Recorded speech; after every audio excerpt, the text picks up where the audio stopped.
Hello friends, BPSC CSC pre special Lucent geography में आपका स्वागत है। आज हम देखेंगे ज्योग्राफी सब्जेक्ट को। ल्यूसेंट जो है वो बहुत ही अच्छी बुक है। भूगोल के नामकरण एवं विषय को प्राथमिक स्तर पर व्यवस्थित रूप प्रदान करने का श्रेय यूनान के निवासियों को जाता है। हिकेटियस ने अपनी पुस्तक जस पीरियोडस अर्थात पृथ्वी का वर्णन में सर्वप्रथम भौगोलिक तत्वों का क्रमबद्ध समावेश किया। अध्ययन के लिए स्वतंत्र विषय के रूप में भूगोल को 19वीं शताब्दी में ही मान्यता मिली। 20वीं शताब्दी के आरंभ में भूगोल मनुष्य और पर्यावरण के पारस्परिक संबंध के अध्ययन के रूप में विकसित हुआ था। इसकी दो विचारधाराएं थीं, संभववाद और निश्चयवाद। देखो, संभववाद इसके अनुसार मनुष्य अपने पर्यावरण में परिवर्तन करने में समर्थ है तथा वह प्रकृति प्रदत्त अनेक संभावनाओं को अपनी इच्छा के अनुसार उपयोग कर सकता है। इस विचारधारा के समर्थक हैं भूगोलवेत्ता वाइडल, डी ला बॉश और फैब्रे। निश्चयवाद इसके अनुसार मनुष्य के सारे काम पर्यावरण द्वारा निर्धारित होते हैं तथा मनुष्य को स्वेच्छापूर्वक कुछ करने की स्वतंत्रता कम है, और इस विचारधारा के प्रमुख समर्थक हैं भूगोलवेत्ता रिटर रेडजेल, एलन सैम्पल और वॉहिंग हटिंगटन। भूगोल की परिभाषाएं क्या है? भूगोल ऐसा स्वतंत्र विषय है जिसका उद्देश्य लोगों को विश्व, आकाशीय पिंडों और स्थल और महासागरों के जीव जंतु, वनस्पति और फलों और भूतल के क्षेत्रों में देखी जाने वाली प्रत्येक वस्तु का ज्ञान प्राप्त करना होता है। भूगोल में पृथ्वी के उस भाग का अध्ययन किया जाता है जो मानव के रहने का स्थान है। ब्रह्मांड अस्तित्व, द्रव्य और ऊर्जा के सम्मिलित रूप को ब्रह्मांड कहते हैं। दूसरे शब्दों में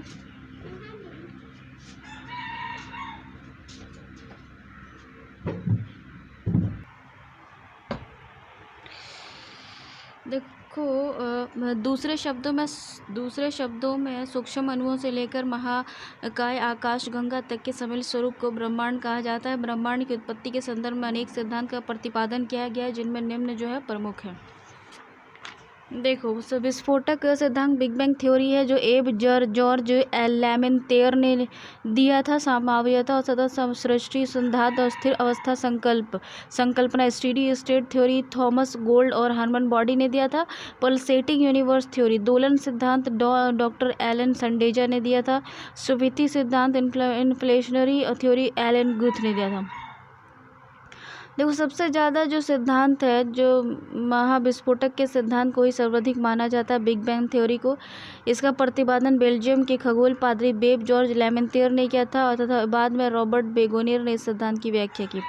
महाविस्फोटक सिद्धांत के अनुसार क्या होता है कि प्रारंभ में वे सभी पदार्थ जिनमें ब्रह्मांड बना है अति छोटे गोलक के रूप में एक ही स्थान पर स्थित थे, जिसका आयतन अत्यधिक सूक्ष्म और तापमान घनत्व अनंत था। अत्यधिक संकेंद्रण के कारण बिंदु का आकस्मिक विस्फोट हुआ, जिससे महाविस्फोटक बिग बैंग कहा जाता है। और अचानक विस्फोट से पदार्थों का बिखरा हुआ जिसमें सामान्यतः पदार्थ निर्मित हुए। इसके अलगाव के कारण काले पदार्थ बने, जिसके समूह में से अनेक ब्रह्मांडीय पिंडों का सृजन हुआ। वैज्ञानिक का विकास है कि महाविस्फोटक की घटना आज से 13.7 अरब वर्ष पहले हुई थी। महाविस्फोटक के लगभग 10.5 अरब वर्ष पश्चात यानी आज से 4.5 अरब वर्ष पूर्व सौरमंडल का विकास हुआ, जिसमें ग्रहों और उपग्रहों का निर्माण हुआ। इस प्रकार बिग बैंग परिघटना से ब्रह्मांड की उत्पत्ति हुई और इसमें अभी भी निरंतर विस्तार जो है वो जारी है और आकाशगंगाओं के बीच की बढ़ती दूरी का साक्ष्य दिया जाता है। नासा ने 2001 में माइक्रोवेव एनिसोट्रॉपी प्रोब नामक अनुसंधान में इसकी पुष्टि की। नोट किया, नासा द्वारा 30 जून 2001 को डेविड विल्किंसन के नेतृत्व में बिग बैंग की पुष्टि हेतु मैप योजना का शुभारंभ किया गया था। उसमें एक मैप खोजा गया था जिसमें चित्रों से बिग बैंग की पुष्टि हुई थी। 11 फरवरी 2013 को इस आधार पर नासा ने ब्रह्मांड की आयु 13.5 अरब वर्ष निर्धारित करने की घोषणा की। डेविड विल्किंसन की पुस्तक कि सितंबर 2002 के निधन के पश्चात उनके सम्मान के मैप उपग्रह का नाम 11 फरवरी को वी मैप रखा गया था। ब्रह्मांड के रहस्य को जानने के लिए 30 मार्च 2010 को European centre for nuclear research सर्न ने जेनेवा में पृथ्वी की सतह से 50 से 175 मीटर नीचे 27.36 किलोमीटर लंबे सुरंग में लार्ज हेड्रॉन कोलाइजर नामक महाप्रयोग सफलतापूर्वक किया। सितंबर 2008 में यह महाप्रयोग असफल रहा था। इसमें प्रोटॉन बीमों को लगभग प्रकाश की गति से टकराया गया तथा हिग्स बोसॉन के निर्माण का प्रयास किया गया। माना जाता है कि गॉड पार्टिकल के नाम से जाना जाने वाला हिग्स बोसॉन में ही ब्रह्मांड के रहस्य छिपे हैं, क्योंकि यह सबसे बेसिक यूनिट माना जाता है। सर्न ने 4 जुलाई जुलाई 2012 को हिग्स बोसोन से मिलता जुलता सब एटॉमिक पार्टिकल की खोज करने में सफलता हासिल की। इससे ब्रह्मांड के रहस्य को जानने के विषय में महत्वपूर्ण उपलब्धि मानी जा रही है। ब्रिटिश वैज्ञानिक हिग्स ने 1964 में कॉस्मोलॉजी को समझाने हेतु गॉड पार्टिकल्स परमाणुक अवधारणा को पेश किया था, जो भारतीय वैज्ञानिक सत्येंद्रनाथ बोस के बोस थ्योरी पर आधारित था। ब्रह्मांड का व्यास 10⁸ प्रकाश वर्ष है और ब्रह्मांड में अनुपाततः 100 अरब गैलेक्सीज हैं। प्रत्येक मंदाकिनी में 100 अरब तारे हैं। ठीक है ना। ब्रह्मांड का व्यास 10⁸ प्रकाश वर्ष मंदाकिनी तारों का ऐसा समूह जो धुंधला सा दिखाई पड़ता है, जो तारा निर्माण प्रक्रिया की शुरुआत का गैस पुंज है, गैलेक्सी कहलाता है। ब्रह्मांड में करोड़ों मंदाकिनियों का बना है। हमारी पृथ्वी की अपनी एक मंदाकिनी है, जिससे दुगत मेखला या आकाशगंगा या मिल्की वे कहते हैं। अब तक ज्ञात इस मंदाकिनी का 80% भाग सर्पिलाकार है और इस मंदाकिनी को सबसे पहले गैलीलियो ने देखा था। आकाशगंगा की सबसे नजदीकी मंदाकिनी को एंड्रोमेडा देवयानी नाम दिया गया है। नवीनतम ज्ञात मंदाकिनी में ईबॉफ मंदाकिनी है। सौरमंडल क्या है? तो सूर्य के चारों ओर चक्कर लगाने वाले विभिन्न ग्रहों, छिद्रों, धूमकेतु, उल्काओं तथा अन्य आकाश पिंडों के समूह को सौरमंडल कहते हैं। सोलर सिस्टम कहते हैं। सौरमंडल में सूर्य का प्रभुत्व है, क्योंकि सौरमंडल निकाय के द्रव का लगभग 99.999 द्रव सूर्य में निहित है। सौरमंडल में समस्त ऊर्जा का स्रोत भी सूर्य ही है।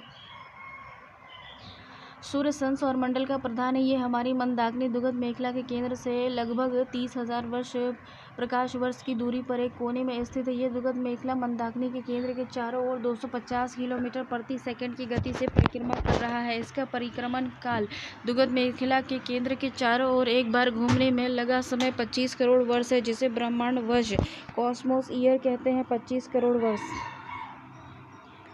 सूर्य अपने अक्ष पर पूर्व से पश्चिम की ओर घूमता है और इसका मध्य भाग 25 दिनों में और ध्रुवीय भाग 35 दिनों में एक घूर्णन करता है। सूर्य एक गैसीय गोला है, जिसमें हाइड्रोजन 71%, हीलियम 26% और अन्य तप 2.5% हैं।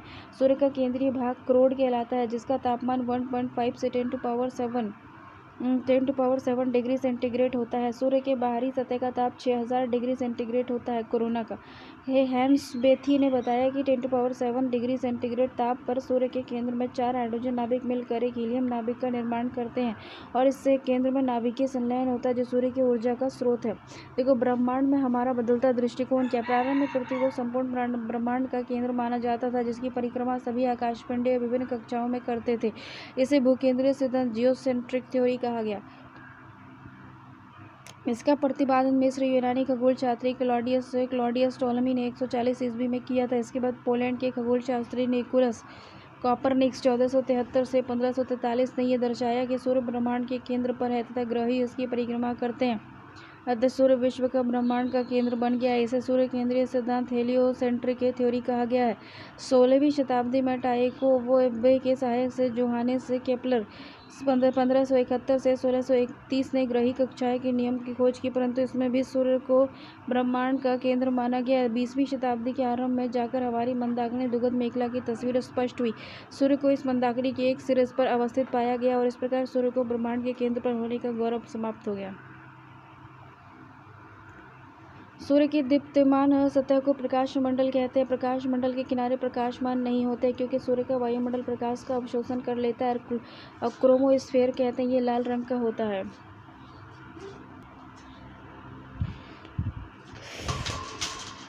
सूर्य ग्रहण के समय सूर्य दिखाई देने वाला भाग को कोरोना कहते हैं। सूर्य ग्रहण के समय दिखाई देने वाले भाग को कोरोना कहते हैं। सूर्य किरीट कहते हैं।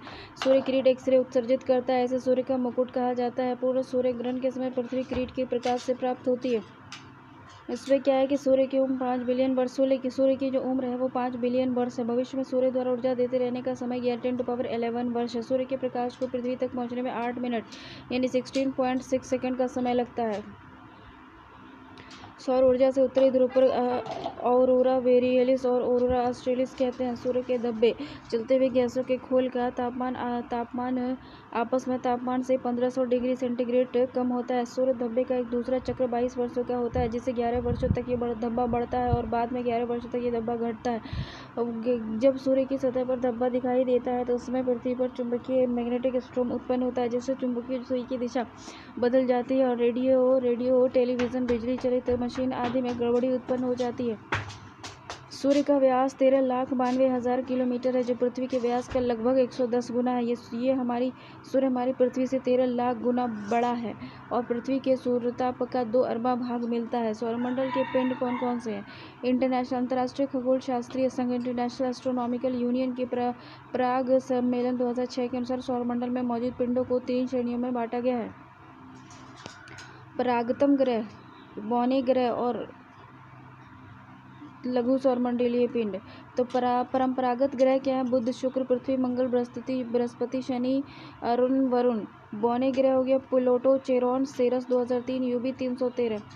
सौरमंडलीय पिंड क्या है? धूमकेतु, उपग्रह, अन्य छोटे खगोलीय पिंड। ग्रह वे खगोलीय पिंड है जो निम्न शर्तों को पूरा करते हैं: जो सूर्य के चारों ओर परिक्रमा करते हैं, उसमें पर्याप्त गुरुत्वाकर्षण बल हो जिससे वह गोल स्वरूप ग्रहण कर सके, जिसके आसपास का क्षेत्र साफ हो यानी उसके आसपास अन्य खगोलीय पिंडों की भीड़ भाड़ न हो। ग्रहों की उपयुक्त परिभाषा ANU की एक प्राग सम्मेलन अगस्त 2006 में तय की गई थी। ग्रह की इस परिभाषा के आधार पर प्लूटो को ग्रह की श्रेणी से निकाल दिया गया। फलस्वरूप ग्रहों की संख्या 9 से घटकर 8 हो गई है। यम को बौने ग्रह की श्रेणी में रखा गया है।